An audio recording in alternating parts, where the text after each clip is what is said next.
Hey guys, it's Brian. Welcome to the awards contender. I am very excited to welcome Cody Dericks back today for our second video in our Oscar prediction series. Today we are talking about features and shorts, those six categories. And Cody's going to help me with the shorts because I haven't seen very many of them. How are we doing, Cody? I hope this video is helpful to folks making Oscar predictions and placing bets because these are some of the most important categories and most difficult categories. But they're also the hardest to predict. So don't come yell at me if I get it wrong.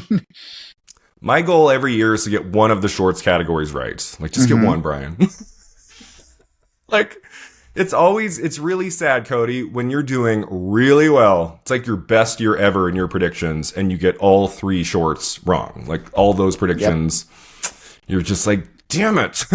Right? I will say I usually get at least one, sometimes two. 1 year, 2 years, I did get three. You got three? Correct. So I like to think I have a sense of what the Oscar voters look for with winners in these categories, in the shorts categories. But again, don't come yelling at me when you lose the mortgage on your house because you used my money to bet on, or my predictions to bet on Kalshi. I feel like there might have been 1 year I got all three shorts categories correct, and it was, oh my God. I mean, I felt like I was like levitating. Yeah. Like, it's amazing when you get at least two right. Yeah. I need your help today, Cody. I have not had access to these. I watched a few of them online and on streaming, so I have some thoughts. There's one that really was incredible that brought me to tears. That's in documentary shorts. Let's begin with Best Animated Short Film. The nominees are Butterfly, Forever Green, The Girl Who Cried Pearls, Retirement Plan, and The Three Sisters. Take it away, Cody. Like, what are we thinking? Okay, so to preface, I've seen all 15 nominated shorts. Awesome. And the easiest way to predict these categories is to watch them, is to get a sense of what they're like, look for trends in past winners, look for what the Academy values. Generally, in this category lately, they've seemed to value shorts with kind of a more impactful message. They're not looking for, in days past, like the most charming Pixar short. So I think that immediately gets rid of two contenders. So Forever Green and The Three Sisters are both movies that are arguably lighter in tone. Forever Green's about, it's kind of just basically, it's The Giving Tree, basically, but bad. Mediocre. I didn't love it. It ends on a Bible quote. It was weird. Oh. But it's about like a bear who is raised by a tree. It's very Pixar-y. Kind of just nice. And then The Three Sisters, I really liked. Really fun, striking, like hand-drawn animation. But it kind of just exists to make you laugh. So those two, I think, have no chance. So we're between the three other contenders: Butterfly, Girl Who Cried Pearls, and Retirement Plan. Mm-hmm. I'm currently predicting Butterfly, which is this stunningly animated film about it's a true story of a Jewish swimmer who competed in the Berlin Olympics in the 30s, went to Auschwitz, was separated from his family, and then competed in the London Olympics post-war. And it's told through these really gorgeous oil paintings that all swirl together. It is, without a doubt, the most beautiful of these five, and one of the most beautiful films I've saw in the past year overall. It's really, really wonderful. I think the power of the story and the way it's told may help it here. The other two, Girl Who Cried Pearls kind of resembles thematically past winners. It's a stop motion, kind of almost fairy tale. I think it has a really wimpy ending that kind of just collapsed the whole thing, if you ask me. But it's really striking to look at. It's these like almost paper mache looking stop motion dolls that don't change their face. It's kind of spooky in a way that I liked. And then Retirement Plan is the shortest of these. It is funny, but also really heartfelt. It's basically a poem that's been animated, essentially, of a man saying these repeated phrases that begin with I, that are all things he wishes to do after he retires. And there you go from like the banal, like I'll finally clean out my inbox, to the, grandiose things like I'll go traveling or I'll paraglide. And in the movie, as he's saying these things, you watch him get older in succession. And so it's really funny, but also really moving, and it's probably my favorite of these 5. So I think it's between that and Butterfly, with Girl Who Cried Pearls as a third place. But I'm currently predicting Butterfly just because it is, I think if you watch it, the most impactful story-wise and also the most impressive use of animation.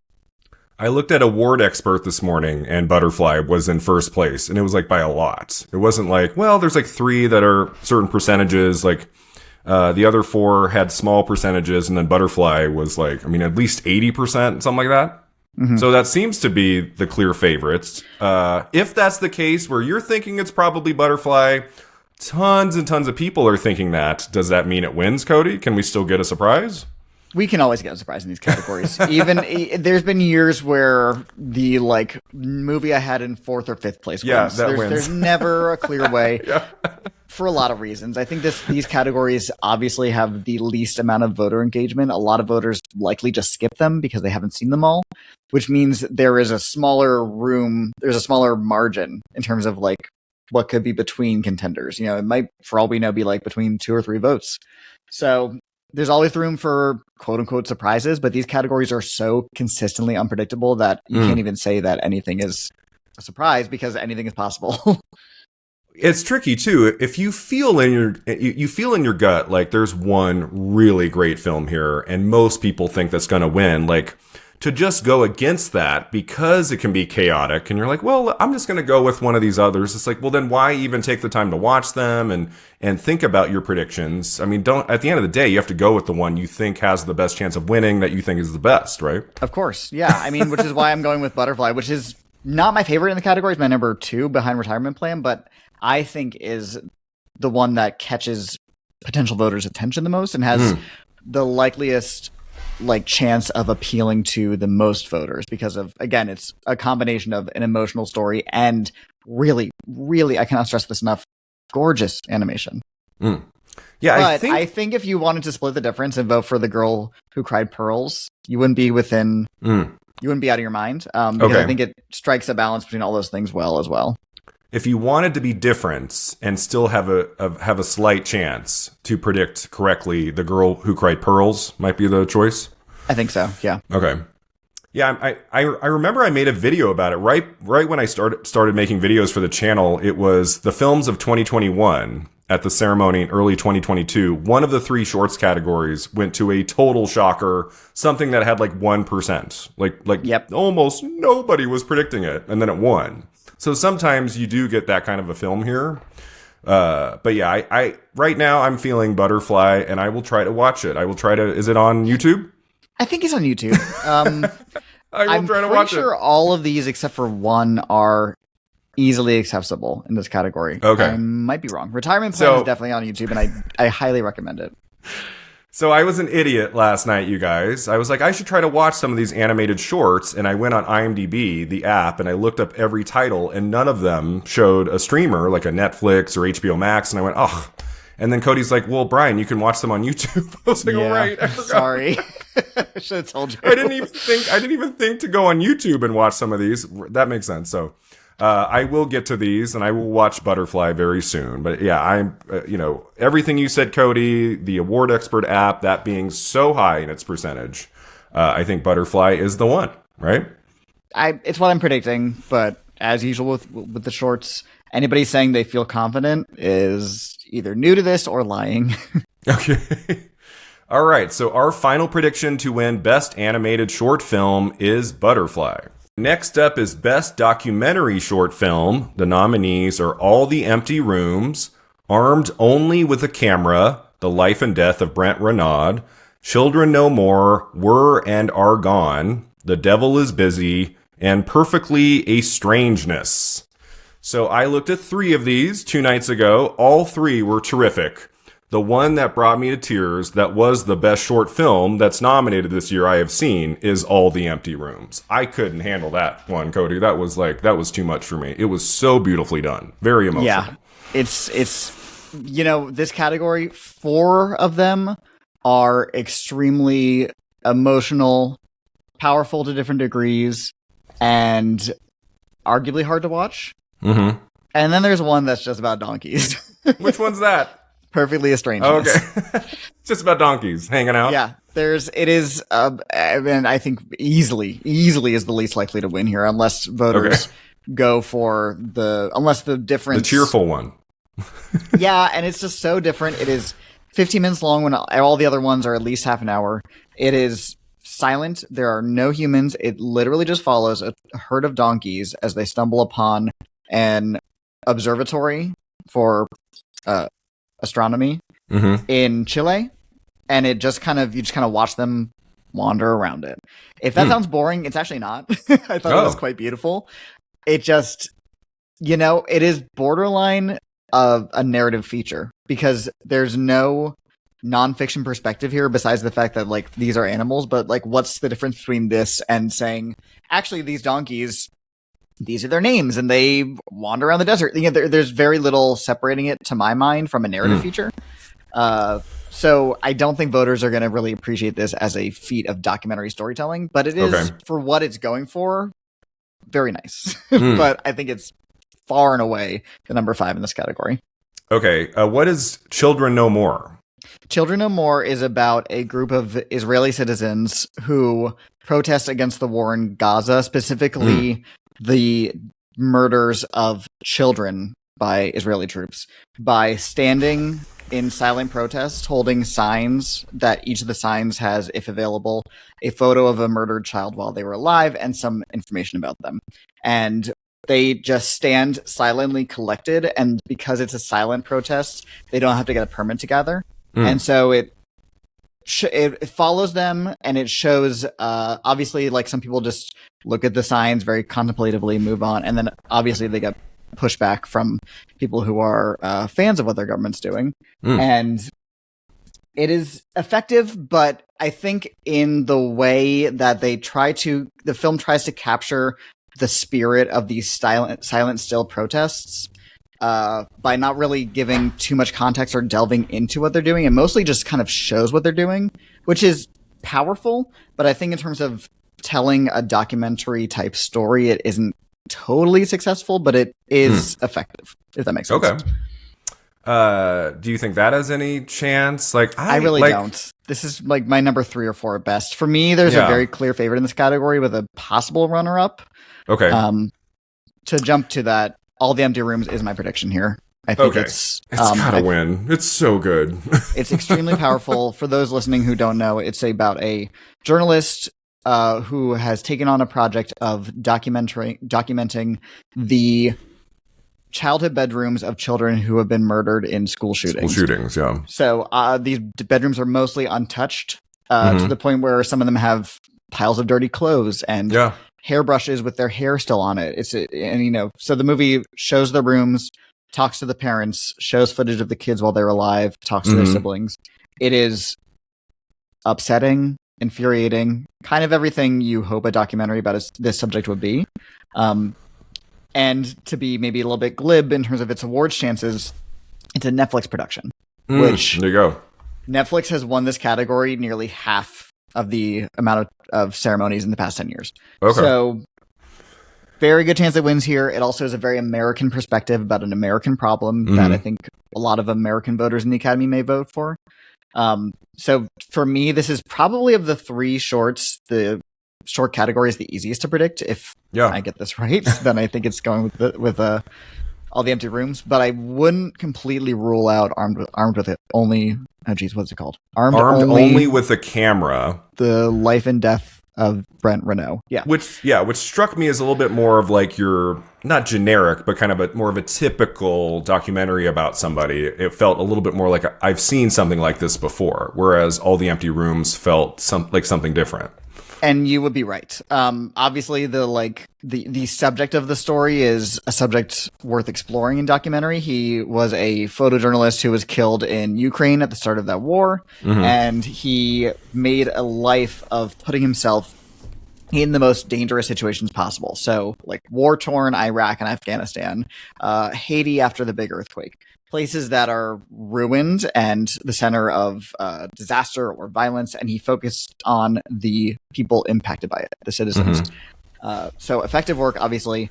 The movie's put together by his brother, I believe his name is Craig, and it is an assemblage of the friends and family of Brent after his death, talking about him, intercut with footage that Brent himself shot while he was alive.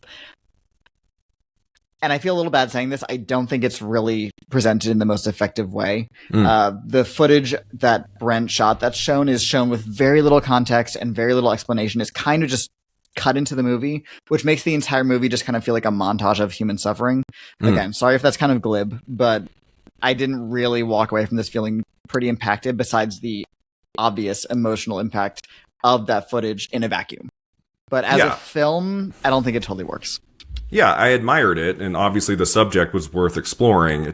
I watched all the empty rooms first, and it was just, I was gone. And then the other two I looked at were very well done, but they didn't have I didn't have the emotional reaction like I did the first one. But all three I looked at here were strong. The Devil is Busy, about abortion. What did you think of that one? Devil is Busy would be my personal pick in this category. Okay, yeah, it was good too. I think what it does effectively is it makes use of the documentary short form well, because rather than it being about a big expansive issue or feeling like it wants to be a documentary, like sometimes you watch documentaries in this category that are like 45 minutes and you're like, just add another 20 minutes to make it a feature. Right. When they get to like 40 to 50, you're like, just make a feature. Come on, just a little bit more. But Devil is Busy is about a singular subject, a singular location, and it uses that to tell the story of a wider problem. It's about a women's health clinic in Atlanta, Georgia, that is constantly besieged by anti-abortion protesters. And it specifically uses the security guard named Tracy, or the head of security, rather, to narrate the story and tell about their daily occurrences, the, horrifying things they have to do on a daily basis that have become banal. Things like check the building before it opens to make sure that nobody has hidden to attack them. She knows the protesters by name. So for me, it is a really incredible use of a short documentary to tell a compact story that is so focused, but from that, you can expand out and use it as kind of an example of a wider problem in this country. So for me, I think it's the most impactful in terms of like using its format.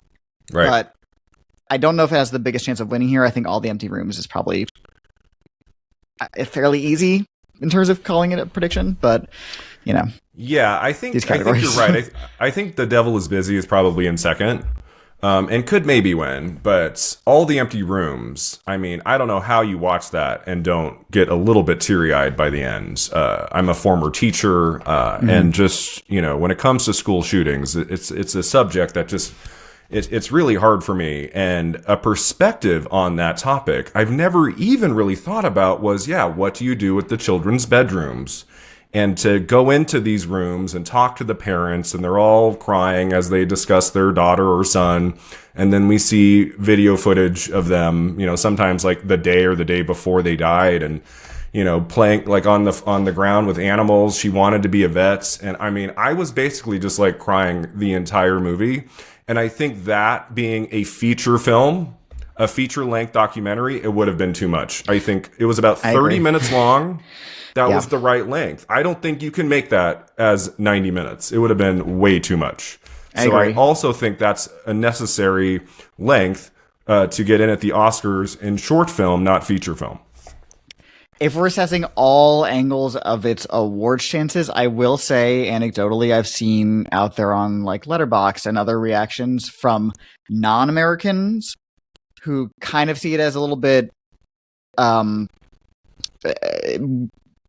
people being blinded to assessing it as a film because the subject is so powerful. I don't agree with that. I think the way it is told with gentleness and also with it's not morose or overly mournful. They still talk about these children's lives. It's not just about their deaths. Right. But I could maybe see some non-American voters feeling similarly, but I think that maybe doesn't matter because we've seen movies about similar subjects win in the short categories before. Yeah, I don't typically have much of a reaction to a short winning or not winning. I will be disappointed on March 15th if it's not All the Empty Rooms. I'll be like, what? Yeah. Like, come on, guys. Yeah. I just think it's the best work here of the three that I watched, even though the other two had definitely some admirable qualities, for sure. Yeah, and again, the Netflix of it all always helps in this category. Yeah. Okay, so our final prediction to win Best Documentary Short Film is All the Empty Rooms. Next up is Best Live Action Short Film. The nominees are Butcher Stain, A Friend of Dorothy, Jane Austen's period drama, The Singers, and Two People Exchanging Saliva. I saw one of these, Cody. The Singers was on Netflix, so I watched that this week. I haven't seen the other four, so take it away. So this is, without a doubt, the hardest of the three shorts categories this year, and frankly, most years. It is really hard to find trends. It's really hard to get a sense of what the Oscars like. And these movies are all so different in subject, tone, perspective that it's hard to say, oh, they're going to definitely go for this. Just to go through them, Two People Exchanging Saliva, which is my prediction kind of by default. It's the closest to a feature film, both in terms of length and in terms of style and story it tells. It's almost like a Yorgos Lanthimos vibes to it. It's about a dystopian world where, among many other changes to society, kissing is illegal. Like the title is how people describe the act of kissing because even the word is forbidden. And it's a kind of quiet, forbidden love story, shot in black and white. It's a little austere, but I thought it was pretty effective. And then there's like four other ones that are all just so wildly different in terms of, again, everything that I just don't even know where to begin. So I guess alphabetical. Do you want me to go through? Yeah, I mean, we don't have to spend tons of time on each one, but just give us a little a brief summary of the other three. I can talk about Singers a little bit, but yeah. Yeah. So Butcher Stain is about an Arab butcher in an Israeli grocery store who is accused by his coworkers of tearing down posters in the break room of hostages. He maintains that he's not doing that. Nobody believes him. It's a parable, basically. I think it's effective, but I think it's a little bit kind of misguided in terms of how it tells its story. Okay. It both expands the scope too much and also not enough, if that makes sense. Probably my least favorite of these five. But the topicality of it, and it's the most dramatic of these five, I think could help it out here, possibly. I do, on the flip side, something like A Friend of Dorothy is so heartwarming and cheerful and is only meant to make you kind of go, well, that was nice, that I also think it could win here. It's about a young man who accidentally kicks his soccer ball, or, sorry, is it British, so football, into the yard of an older woman played by Miriam Margolyes. And they form a bond. I know they form a bond. Yes, they form a bond because she has this huge library of plays, and he's drawn to that. And there's elements of queerness in it, which, based on the title, you can probably predict. And it's nice, but there's not much to it. I think hypothetically this could have been a feature, but I think it would have been stretched out. Yeah. So those are my three most likely. And then there's like a second tier of the other two nominees that could win, but I'm not feeling as good about them. Jane Austen's period drama is really funny. It is quite short. It is about, it's set in, as the title indicates, like a Jane Austen novel kind of setting. It's not a specific one. It's just general. And it's about what if the heroine of the story suddenly got her period and her suitor noticed, and how would they explain it? And so it's really funny. It's a really good satire of these types of movies. Like, the characters' names are hilarious. The jokes are good. It's well written. There's not much to it besides commentary on how women have had to hide this function for centuries and to this day. But it kind of just feels like a stretched out SNL short, or like something from like College Humor or Drunk History, which isn't a bad thing. It's very funny, but I don't know if it's Oscar worthy. Okay. And I think voters might agree. Yeah, does comedy typically win in shorts categories, like in live action short? I feel like it's usually something serious. Trends, but I feel like it's usually something serious Right? as well. Yeah.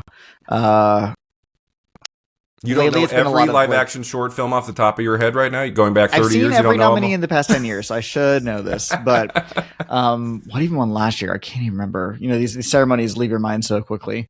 But I think it's just not, there's just not enough there for the Oscars. Okay. And then there's The Singers, which you saw. And very I short. Think you'll agree. It's like 16 minutes. Yeah. It's fine. Well shot. It's good energy. Like you nice really sense do. Of place.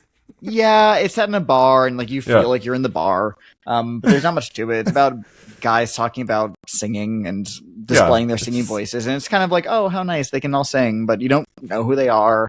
Yeah. I don't know. So, it felt kind of flimsy to me. Like, yeah, there's not like one character you're really drawn to or anything. It's kind of like bouncing around different characters in this bar, and it's very smoky, and it's got some nice cinematography. You're in and out in about 16 minutes, and I'm like, all right, Oscar nominated? All right. Yeah. Like, okay. I think it's probably the least arguable of any of these. Like, I don't think anybody's going to watch it and be like, that was terrible. No. So I think that fine. could help it out here. I think it's probably the most accessible of all 5 nominees. There's little to disagree with. It's hard to argue with what it is going for, that it accomplishes it. I do think it does. I just don't think it's very exciting. So it could win here, but I'm not betting on it. It's my number 4 in the category. Like, do we ever get a live action short film nominated for the Oscar where everyone's like, holy shit, this is one of the great movies of the year, 30 minutes long, but it's incredible? Like, does that ever happen? No, and lately it's been a lot of like to Oscar nerds controversial winners. Things like Two Distant Strangers or Skin, these movies that are really provocative and try to tackle a political subject, but maybe not in the best way. There's not really anything in this lineup that could be like that. Arguably Butcherstein, but there's not much to it to make it like anything but agreeable. It's hard to watch that movie and picture anybody disagreeing with what's going on here. But yeah, I'm predicting 2 people exchanging saliva, but the more I talk about it, actually, the more I'm feeling less confident about that. So on Award Expert, 2 people exchanging saliva was at the top. I can't remember the percentage. It might have been less than the other one. It might have been in the 70s, but that's at number 1 right now. Let's see. So you're thinking that one to win. What's your second place? A Friend of Dorothy? Yeah, if only because I think a lot of people, it's probably the most emotionally effective of these. Actually, it definitely is. So I can see people just having a reaction to that, especially if it connects to them personally. I've heard people talk about it in that way, so that's definitely something that's possible. It sounds like 2 people exchanging saliva is the most ambitious of the 5. Like, most cinematic? I would Is that agree. right? It's definitely the most cinematic. It's easily the one of these that could have, and I'm kind of surprised isn't a feature. Or maybe it will be. Maybe this is the way for it to become a feature. Because there's so many details of world building. Things like the characters chew garlic gum to keep off potential kissers. Things like that you could expand on and add to. So a feature would not surprise me if like that's what they're going for. And that may appeal to voters, which a lot of the winners recently have been like that. Things like An Irish Goodbye, Wonderful Story of Henry Sugar, The Long Goodbye. These are movies that are short in length, but have the potential to be longer. That was an easy prediction to make. The Wonderful Story of Henry Sugar. Remember that? That was the easiest category's ever been. That was Wes Anderson. Remember that? Uh-huh. Yeah. His Oscar. So weird. His Oscar. I keep forgetting that. Does he have an Oscar for that? Like physically? Yes. Oh, he does. Yes, Okay. the director gets an Oscar for these categories. Weird. It's weird. And he wasn't even there to accept it. His big Oscar moment, and he wasn't there. So I can't make a Wes Anderson and the Elusive Oscar video because he's won for that. Okay.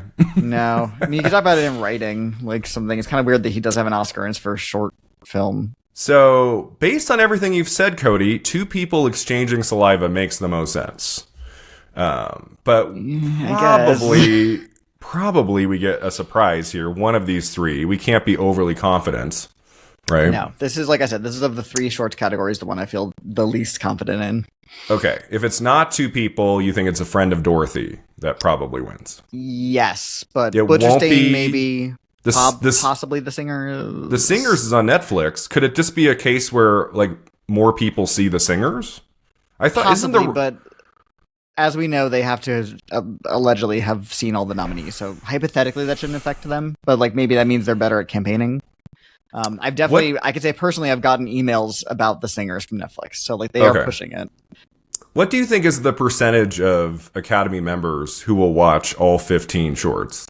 Oh, probably like 20% at best. Like, maybe. I can't see like a lot of them who are really, really busy, you know, just trying to see like the 10 films nominated for picture. I don't see them watching the shorts. They just don't vote. That's the issue. They just don't vote on shorts. So if they don't watch them. You know, it feels like, well, come on, they're short. Watch them. But like, it does take time. The documentary shorts, especially, like I think altogether that was a 3-hour package. So it does take time to watch them all. Yeah. And I would have watched all 15, guys. I want you to know that, but they were not made accessible to me. So I was just like the last 2 days frantically trying to see what I could watch on Netflix and HBO Max, and I didn't think to look on YouTube. Stupid. Yeah. I was like, oh, right. I could have looked them up there. This is a category that you just got to straight up Google them. Like, it'll pop up either on YouTube or Vimeo or somewhere. Yeah. Yeah. Okay, so our final prediction to win Best Live Action Short Film is Two People Exchanging Saliva. International Feature Film is next. The nominees are The Secret Agent, It Was Just an Accident, Sentimental Value, Surats, and The Voice of Hin Rajab. I finally have things to say. Yay! I've seen these. So as we get to this, Cody, I think it's 2 films that can win. It's The Secret Agent and Sentimental Value. I'm definitely leaning towards one, but we could get a surprise there. Like, how are you feeling an international feature film? I completely agree. I think this is easily between the 2 Best Picture nominees. And, you know, I think last summer we all were like, well, this is going to be Sentimental Value, easy peasy. Even when It Was Just an Accident won the Palme d'Or, it still felt like, you know, this director has been swirling around the Oscars for a long time. His last movie, The Worst Person in the World, got 2 nominations, including a surprise screenplay nomination, so they know who he is. This one is his arguably biggest feature yet. It features well-known actors. It features an American actor. So it kind of just felt like the perfect storm to win this category. And then so many other contenders started showing up. You know, we had The Secret Agent has done very well. It did really well with Critics Awards. It won the Golden Globe. It won Critics' Choice. But then it kind of hit a hard stop. Because Sentimental Value overperformed on nomination morning. 9 nominations is crazy for a movie like this. Including editing. And it didn't, including editing, which I predicted. But it didn't even get everywhere it possibly could have. It didn't get into casting. You know, if they really loved it, it could have gone into production design, arguably. But like, they loved the movie. Clearly, it almost maxed out. And Secret Agent also got into picture, did very well for itself. You know, actor casting. But since Sentimental Value's overperformance, that's kind of been the dominant story in this category. And then it beat Secret Agent at the BAFTAs in this category. Yeah. So I think it's obviously between those 2. But I do think Sentimental Value is going to prevail. So let's talk about last year. We had Emilia Perez get 13 nominations. I'm Still Here got 3, right? Was it just 3? Picture, actress, international feature? Exactly. And it just, like, on paper, like, it made sense. Emilia Perez, at minimum, will win international feature, but then everything went down with that movie. And it was just like, I mean, it was like falling off a cliff. And I'm Still Here. I believe we correctly predicted that, right? Yeah, I'm Still Here. Yeah, I do think even at the end there, people were predicting Emilia Perez, and I was like, I don't know. I'm Still Here. That is just such a great film. Yeah. I don't think it can win actress. It's not winning picture. Like, we can give it international feature over Emilia Perez, and it happened. And that was Brazil. The Secret Agent is Brazil. And Secret Agent has been strong. It's won some things here. So I would never take it off the table. But I don't see what happened to Emilia Perez happening to Sentimental Value. Having 4 acting nominations, director. Like, it's going to be hard for me to say Secret Agent takes international feature in a big surprise. I'm not seeing it right now, Cody. The difference between this year and last year is that a vote for I'm Still Here was as much a vote for that film as it was a vote against Emilia Perez. Right. Which, at the time of voting, the negativity towards that movie was at a peak. So there was big, the yeah. Carla Sofia Gascon tweet stuff. There was the general blowback to the film. There was the backlash to the over-nominating and the over-winning that had come before. So it was just kind of in like the worst position you could possibly be as a Best Picture contender. And then I'm Still Here getting into picture meant it became a really viable option that voters were definitely watching and could vote for without feeling like, sorry, they were like throwing away their vote or like considering it a protest vote. It was like, these are very strange terms possibly, but like a legitimate contender because it was a Best Picture nomination. That says nothing of the quality of the film, but that is not the case here. The Secret Agent and Sentimental Value are both excellent films, and there's no pushback against Sentimental Value in this way. Yeah. And I think Sentimental Value having like over twice as many nominations as Secret Agent and doing well at the time it's doing well, it's doing well right now as opposed to 2 months ago like Secret Agent was. I think that only helps Sentimental Value. Yeah. I mean, Sentimental Value, it hasn't been winning like, crazy amount of things. Like at BAFTA, it only won here, right? Best film not in the English language. It didn't like win 5 prizes at BAFTA or something. No, like so I wouldn't say it's like overly strong. It's not like, Secret Agent has no chance here. If the Secret Agent were to win this on March 15th, Cody, what would you attribute that to? How like in the aftermath, why would that have happened over Sentimental Value? It has a really passionate fan base. It has a lot of people who love it. Yeah. Yes, Sentimental Value has 4 acting nominations, but the power of that is almost outweighed by the one single nomination for Wagner Moura, which has been so overwhelmingly celebrated. And I just think there will be... I just think it has a lot of passion behind it. I don't know if that's enough to conquer the Sentimental Value's position as a general favorite that I think more people will be attuned to. It feels more like winners in this category. It is European film, and those do well here generally. Not necessarily lately, but in the history of the Academy. So I'm leaning Sentimental Value, but Secret Agent is obviously number 2. I think if Wagner Moura won Best Actor at the Oscars, Secret Agent could win International Feature. That's a possibility too. Yeah, I agree. Unfortunately, actor will come after International Feature, so we won't know. But yeah, and we're recording this before SAG, by the way, so we don't know what happens there yet. You will have known by now. This drops. Ooh, scary. Yeah. So we might sound very stupid, but yeah, it's tough. It's tight, but I think Norway will win here. I think the other 3 are just happy to be here. It Was Just an Accident was doing very well for many months. It won the Palme d'Or, and in the fall, that seemed like maybe that could win here.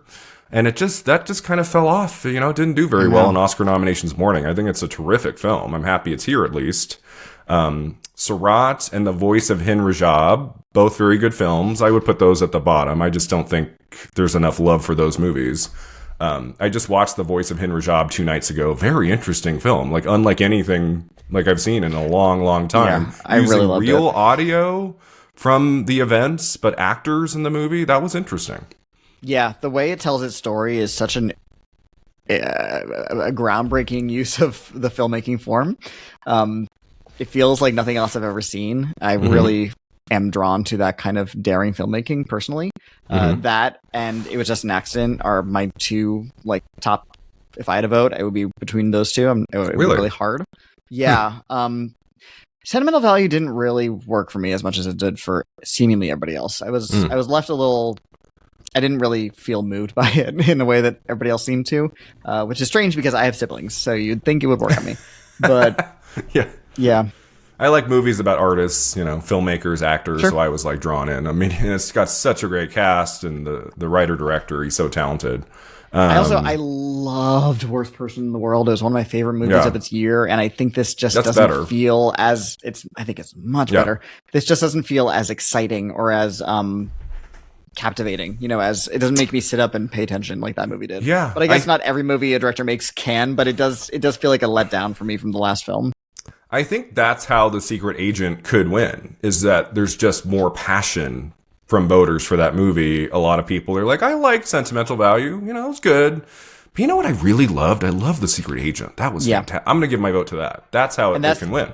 That's the exact energy that got it a Best Picture nomination. When coming out of Cannes, it was probably of the four Cannes contenders that eventually would go on to get nominations in this category, the third or fourth most talked about. Yeah, everybody was talking about, obviously it was Just an Accident, which won the Palm, and Sentimental Value, and Secret Agent less so, but it just rose steadily and steadily from there.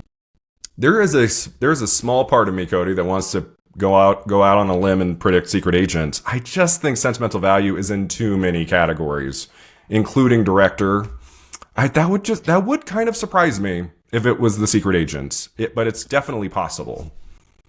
I mean, the thing you have to consider is the fact that, yes, again, they're supposed to watch all the nominees, but they are definitely watching both Sentimental Value and The Secret Agent. So it's not a case of like only one is Best Picture nominee here that's going to get the most attention. They're both getting watched. So, you know, the voters will be making a distinct choice between the two, between all five, obviously. But, you know, we're talking about the two biggest contenders here.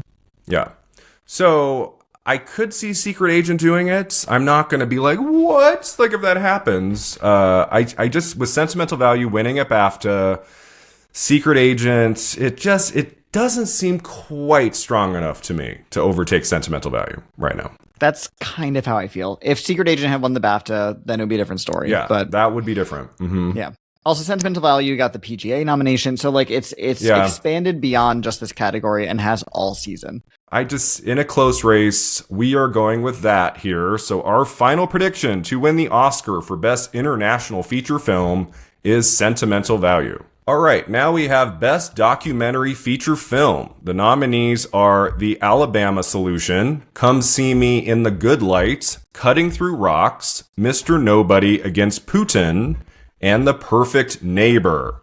This is kind of a tricky one, Cody. We have some contenders here. Mr. Nobody Against Putin won at BAFTA. That's something. The Perfect Neighbor has also been really strong. My favorite in this category is Come See Me in the Good Light. I think that's such a moving film. Yeah. I don't think it can win, though. What are we thinking? I agree. Come See Me in the Good Light is such an achievement. I loved it at Sundance last year. Yeah. Even more effective now that its subject, Andrea Gibson, has passed away. Really just stunning work, and not the kind of documentary that usually gets nominated here. I was surprised it got in. I was not predicting it. Yeah, I think a lot of people had it at like number 9, number 10. I know I watched 2 videos that had it on the list, but it was really low, and I went, that's too bad. I really love that film, and then it got in. That was awesome. Yeah. This category, every freaking year, is so hard to predict nomination and winner-wise. Winner-wise less so, but I think I only got 2 correct nominations in the predictions, and that's fine. That is fine by me. It's just so, easily they will toss front runners to the side, not even nominate them. They will pull movies out of seeming obscurity and nominate them. It's crazy what they do here, in a way that I love the unpredictability of it. And these are 5 strong movies, so there's not really like something in here that shouldn't be here. So in terms of likelihood, it's Perfect Neighbor, right? No? Is it Mr. Nobody Against Putin? Is it? That's gonna win? I don't know, Brian. So, all season everybody was saying Perfect Neighbor since it's Sundance so great. Premiere. Yeah, it's riveting documentary filmmaking. Yeah, a very effectively put together documentary. I have some notes about it, but it for what it's doing. Yeah, I get that director on the phone. Cody has some thoughts. I have questions about. I would love to learn about how much the family that's depicted in this was involved, because for me it feels a little invasive, but maybe they were highly involved. I don't know. Okay. But neither here nor there. What it's doing is very effective as a piece of documentary storytelling. And it's really striking. And I think that may just be all voters need. Out, I think so too. I think it's also really well constructed. The editing is amazing, which has been singled out outside of the film. It got that Critics' Choice nomination for Best Editing, which was really cool. And the problem, though, is it keeps losing. It keeps losing categories. It didn't do as well with the critics as you might think. The critics kind of rallied around My Undesirable Friends Part 1 Last Air in Moscow, which isn't nominated here, but that won the Gotham, LA, New York, and National Society of Film Critics. So it kind of swept the early documentary awards. Okay. It also Perfect Neighbor also didn't make the National Board of Review top 6. They do 5 nominees and a winner. Oh. Of those 6 movies, Come See Me in the Good Light is the only Oscar nominee that was represented. So maybe we can kind of not weigh that. Toss that out. But it did win at Indie Spirits. Perfect Neighbor. Perfect Neighbor. Yep. Again, only over Come See Me in the Good Light. And it won at the Critics' Choice Documentary Awards for Best Documentary Feature. Okay. Now, that award is tricky because in years past, it's been almost like a curse where if you win that category, there's a good chance you might not even get nominated. That happened a lot. It happened with Jane, it happened with the Mr. Rogers documentary, Apollo 11. Like it's a kind of, I think Superman won last year. It happens. It's a strange disagreement of how the Critics' Choice versus how the Oscar voters look at this category. But what is the case is when an Oscar nominee, or when the winner in the Critics' Choice documentary feature race goes on to get nominated for an Oscar, it usually wins the Oscar. So something about the way of thinking of those voters aligns when at certain times. Now, in terms unfortunately, we are recording this before PGA. That Correct. would give us some insight, right? Does the winner of documentary feature at PGA usually wins the Oscar? Yes, it is one of the better precursors in terms of predictions, and it's important because also in that category is Mr. Nobody Against Putin, which I would say is very clearly the number 2, if not the number 1 for this category. It just won the BAFTA over My Perfect Neighbor. So, you know, I just really need PGA to help me out here because I think whatever wins the PGA usually go on to win the Oscar. Yes, it does. Lately, yes. Okay. Lately, it does. Like in the last few years, that usually happens. Mm-hmm. And you know, you could say, "Oh, Perfect Neighbor is very much a American story," whereas Mr. Nobody Against Putin is a very European affected story because it's about, you know, Russia and Ukraine. More of an international film than The Perfect Neighbor is. BAFTAs have gone for movies that you would call uniquely American before. They gave it to Summer of Soul. So it's not like the BAFTAs only award international/European interest films here. That's a good point, though. Like, The Perfect Neighbor, it's kind of an American story. Whereas Mr. Nobody Against Putin, it's more international and it's more of your like typical documentary. I watched it 2 nights ago. It's very well done. Mm-hmm. I thought that, you know, the perspective of it was so interesting of like this videographer who works at like a local school is like the figure of the film and like everything he goes on to do in the film, including fleeing at the end. It was a very, very interesting story. I thought it was very well done. So that could easily win the Oscar. That would not surprise me. Yeah, I'm squarely between these two. I'm still predicting Perfect Neighbor because it's been my number 1 all season, and there hasn't been enough to fully dissuade me. Especially once it got that nomination, it was like, okay, we're possibly in the clear. Yeah, there's a chance they might have missed totally. The Perfect Neighbor is so striking. You sit down, turn off your phone, you just like, you know, lock your eyes on that film. Like, I mean, it is incredible filmmaking. It's really great. One of the best films I saw at Sundance a year ago, and I'm just like, Mr. Nobody Against Putin, it's very good. Like, does that win over Perfect Neighbor? I just like that doesn't feel right to me. Right, and they're both about urgent topics. One's about, you know, the casual racism of the suburbs, essentially, and one's about the Russia governmental overreach.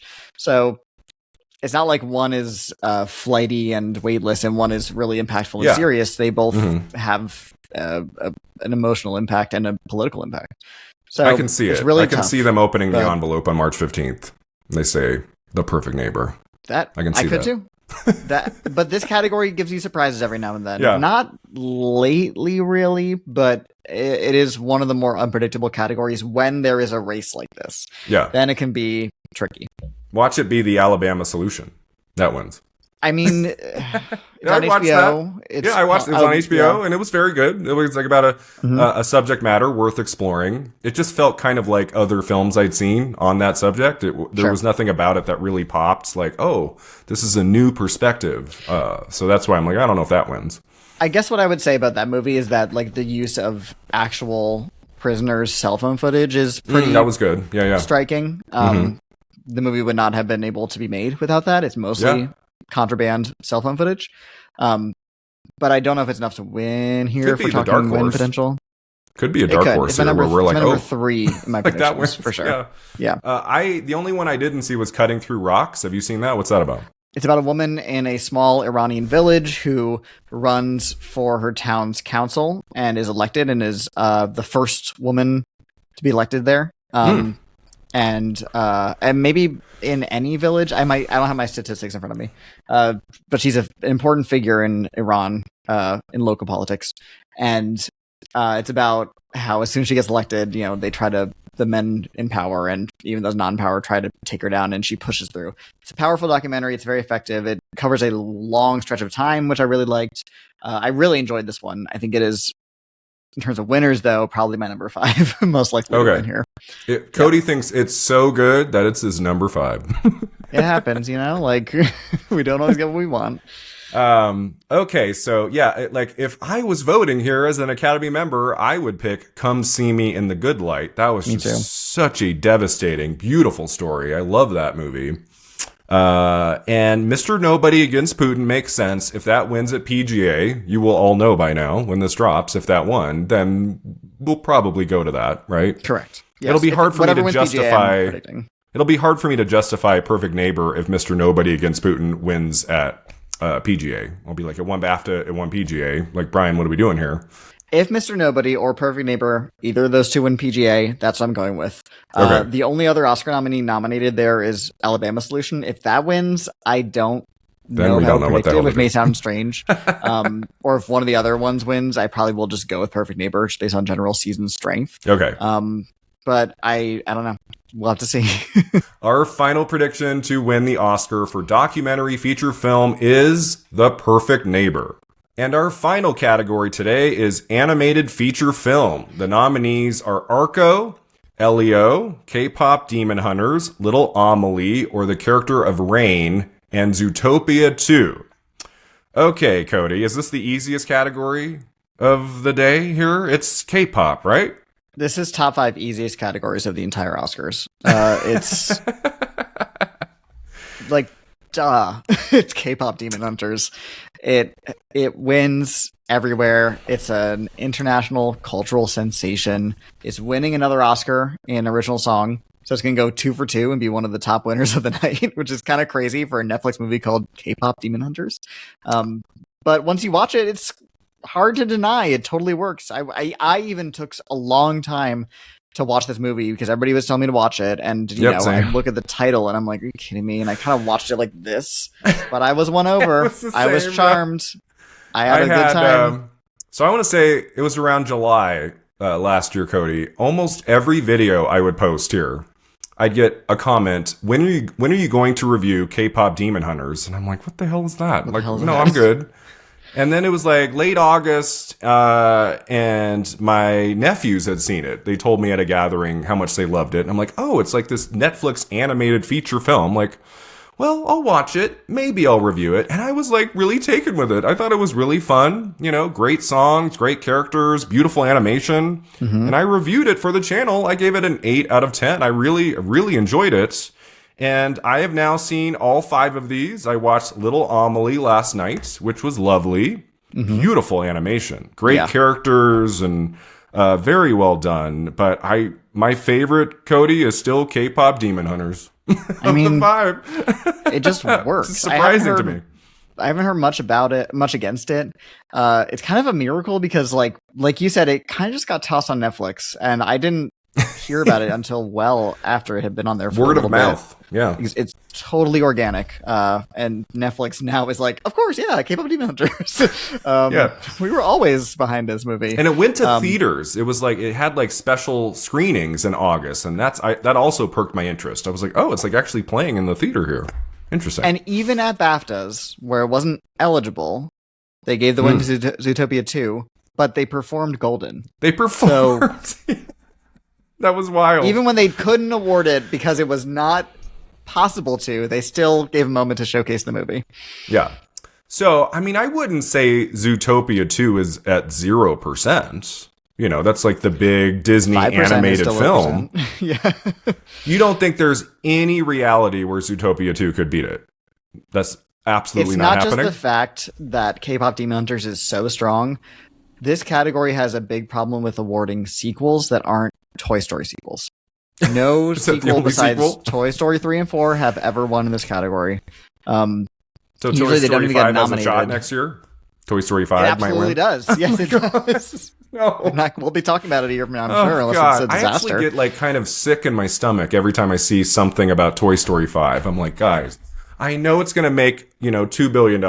I get it. But like that story is done, man. It does feel like going to the doctor. It feels like a thing you just have to do. God. Like, okay, I'll go spend 2 hours watching Toy Story.